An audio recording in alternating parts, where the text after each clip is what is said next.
Tiger verb, এগুলো ঝাঁক বেঁধে ঘুরে বেড়ায়। আপনার অ্যাকুয়ারিয়ামে যদি শুধু টাইগার বার্ব রাখেন তাও আপনার ভালো লাগবে।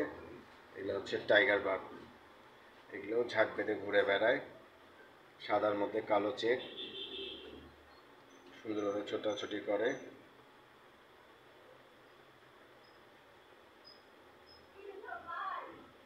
এগুলো হচ্ছে টাইগার বার্ব। এটি অ্যাকুয়ারিয়ামে যদি আপনারা শুধু টাইগার বার্বে রাখেন তা আপনার অ্যাকুয়ারিয়ামটি অত্যন্ত ভালো লাগে। আমাদের শপের ঠিকানা অ্যাকোয়া মার্ট, শাপলা চত্বর, শাপলা সিনেমা হলের বিল্ডিংয়ের নিচে। কালার কোয়ালিটি এবং সাইজ অত্যন্ত সুন্দর, শেপগুলো অত্যন্ত সুন্দর, ঝাঁক বেঁধে ঘুরে বেড়ায়, দেখতে অত্যন্ত ভালো লাগে। এগুলো হচ্ছে টাইগার বার্ব।